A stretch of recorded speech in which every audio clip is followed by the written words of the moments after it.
my song.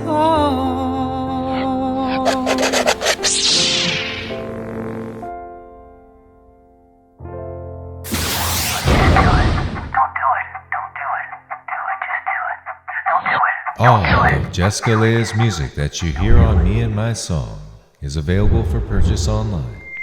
And now, please enjoy the show. So I was feeling frustrated that people talk about how they want to do things, but then they don't actually end up getting off of their asses and doing those things. And that's why this month's song, Don't Do It, was ever even born. Ends up, that's not what this song ended up being about at all.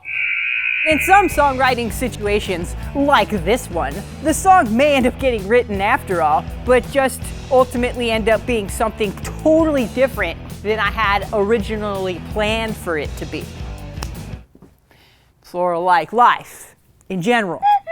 Really, the reason why this month's song, Don't Do It, ended up going in a completely different direction was because I introduced it to my everything guy, Dean Kattari, who sometimes writes songs with me, and he totally affected it, okay? He affected things. Oh my. When I introduced this particular song idea to him sometime after a band practice one night or something, we were sitting in his living room, and I was like, it needs to go like this. It's gonna go like this. It'll totally be like this. Do it, just do it. Do it, just do it. Do it, just do it. Do it, just do it. And I was like, but there has to be this musical buildup, like what they do in the Beatles song, like the twist and shout, you know, that part where it's like,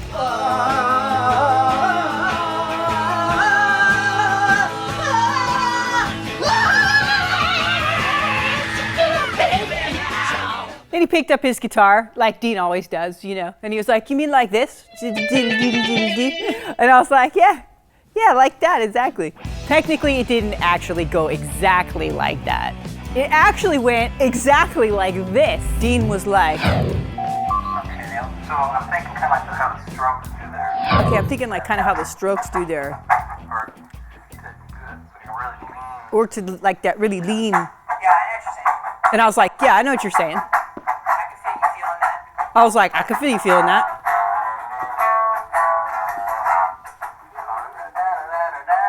And then we were both like, dun, dun, dun, dun, dun.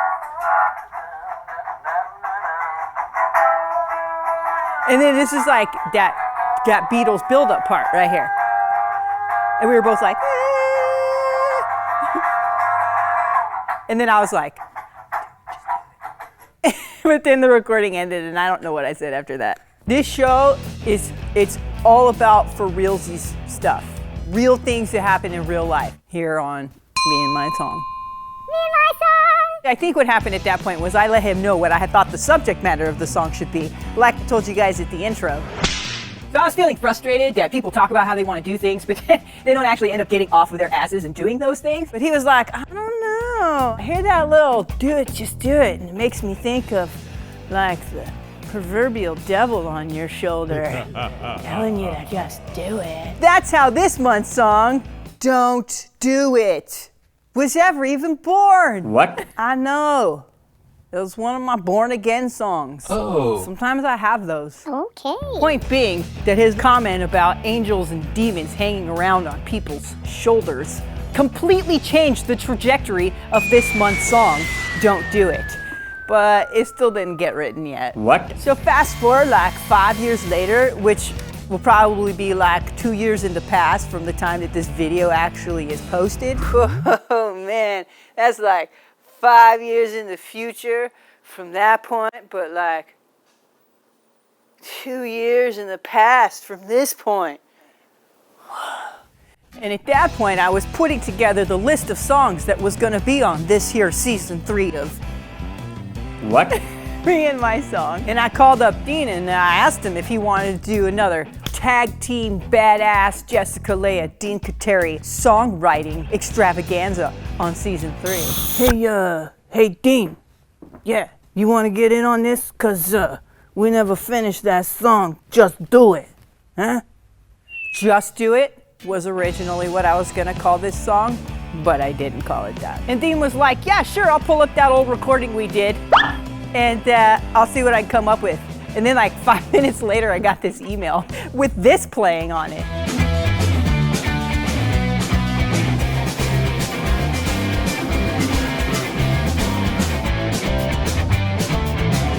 It was super cool and electrified. So I went to work Frankensteining the shit out of that thing. That's what I call it when I take a little piece here and cut it off and throw it over towards the end, or take like this piece and multiply it by 2 and put it at the beginning, you know, Frankensteining. And I pretty much pieced together the whole structure of what I wanted this song to be, and it was super fun. I did it mostly in the dark on my laptop with my headphones probably turned up way too loud. Huh? What? Naturally, as I was doing that, words started to come. And I sent the Frankenstein version back to Dean to see if he had any other suggestions on song structure or any lyrical ideas before I started spitting some words out. And he was like, no. So I just got to work busting some rhymes with some lyrics. But because Dean had put that little worm in my ear about the proverbial devil on our shoulder, it was like that was all I could see when I kept hearing the words of the lyrics saying, do it, just do it. It's like this little devil. Do it, just do it. Do it, just do it. That's my devil voice. Do it, just do it. It called to mind something I had heard this author say one time when he was being interviewed, and he was being asked about all of these horrific things that he had done to people and countries, like entire civilizations, horrible things he had done. His name is John Perkins, by the way, and he's the author of Confessions of an Economic Hitman. If you ever want some good insight on how the bankster, mobster, slimy lizard douchebags have manipulated and controlled and abused and enslaved all the Homo sapiens on planet Earth, you can get some good info in that book. So anyway, the way that he responded to that question when asked about whether or not he even realized that he was committing all of these atrocities against people and why he kept doing it, it really made me think, because it made me realize how easily we could be seduced by that little devil on our shoulder.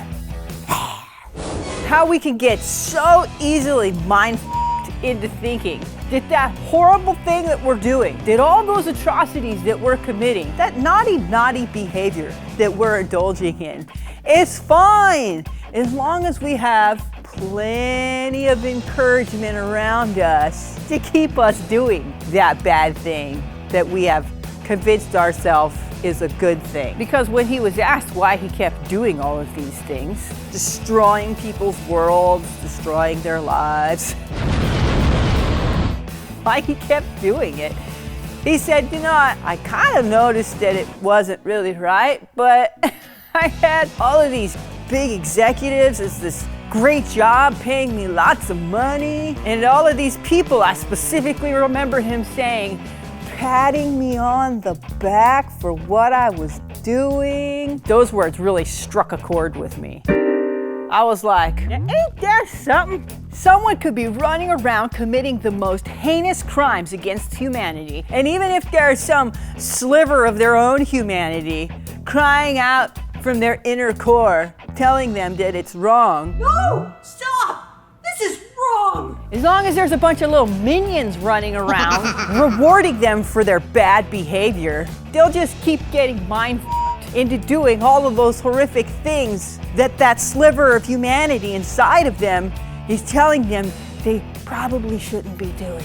That proverbial angel on their shoulder whispering in their ear. Maybe you should reconsider. So that's why on the build-up Beatles twist and shout part of this song,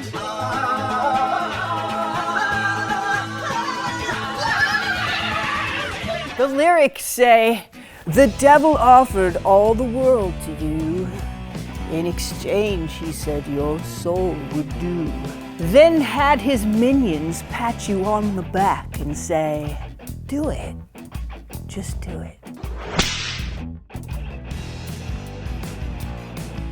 Now there's a preacher and there's a doctor in this song because I needed some characters to address. And although there are many characters who could be addressed in the discussion of people won over by the powers of Satan, I chose a preacher and a doctor in this song because I, honest to God, can't think of anyone that I know who hasn't been at least slightly, if not entirely, f***ed over by the medical industry and or organized religion. I couldn't think of any two other institutions that could be the worst institutions to be f***ed over by than the two institutions within which we entrust the health of our bodies and the health of our souls.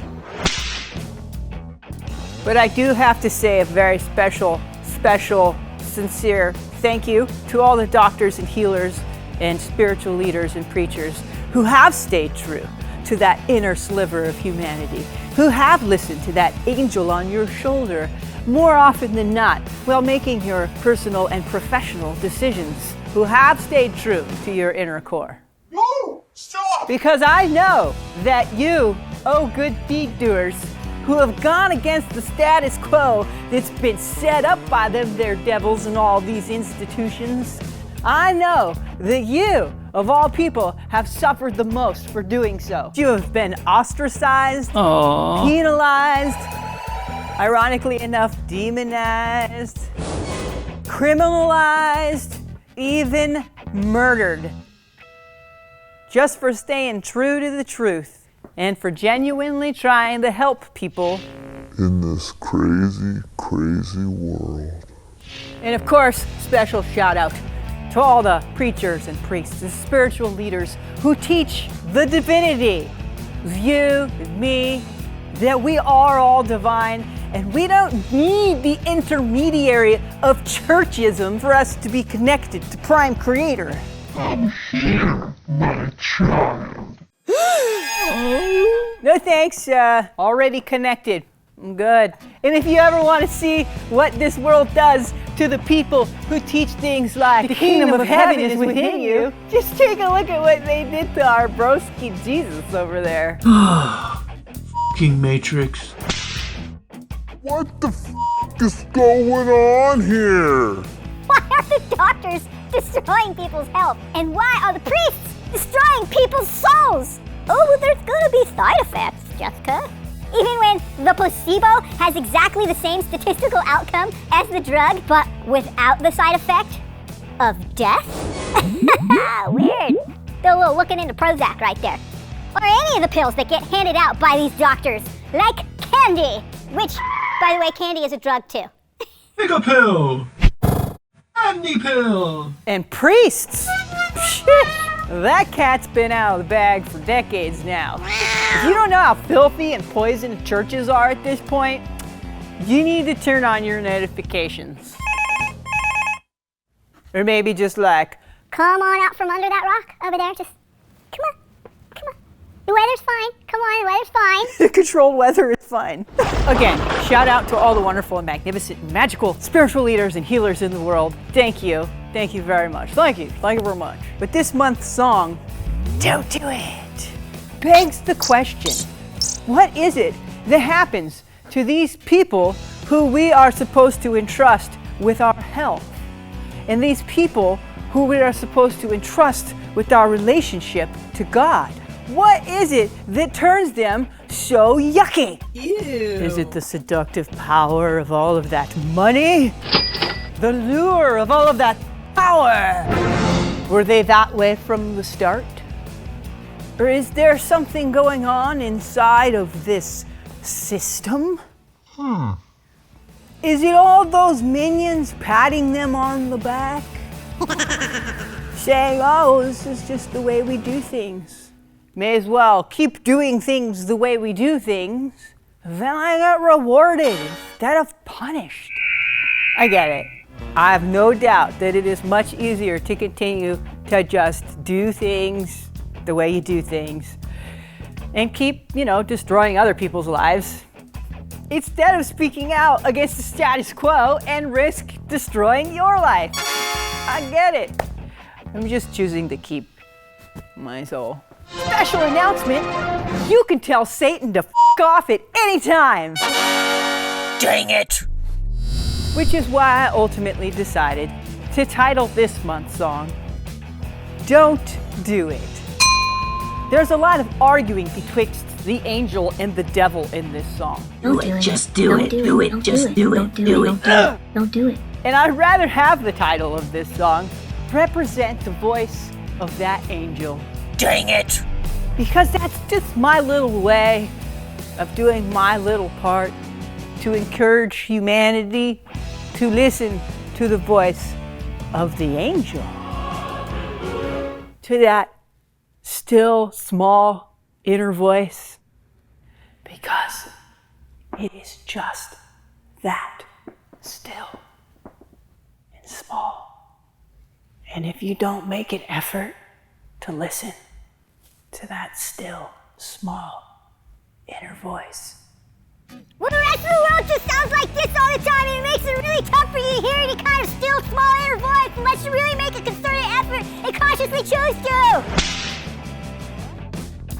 There's actually a story I remember from another book whose title I can't recall, but it was about miracles, I think it was about miracles. And there was this lady telling her story about how she had been propositioned, offered a lot of money to like do the nasty, right?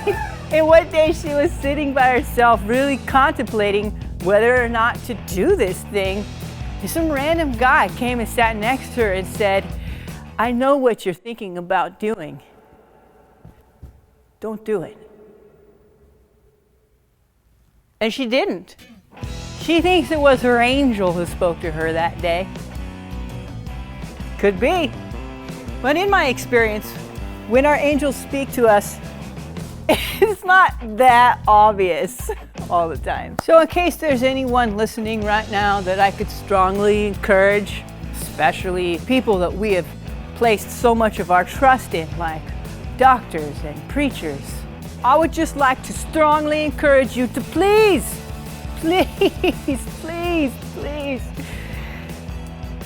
don't sell your soul to Satan. Don't do it. Just don't. Dang it! Please enjoy the raw reveal of Don't Do It. Just don't. It's not worth it. It's not. It's not worth it. It's like deep fried donuts. Totally not worth it. Just don't do it. Don't do it. Just don't. The devil had you signing blood, bleeding in so all that you could hear. Just do it, just do it, just do it. So you couldn't hear the angel there whispering in your other ear. Don't do it, don't do it, don't do it. If you get warm and fuzzy enjoying the work that I do here on Me and My Song, please go ahead and do all of the things that help independent artists like myself get our work out there. You know, like liking and subscribing, spreading the word, spreading the love, thumbs upping. Well, whatever you do, the most important thing in the whole wide world that I think you should do, no matter if it's out of style, out of range, or out of tune, you have got to, even when it's really, really hard to do, keep singing your song. Me and my song.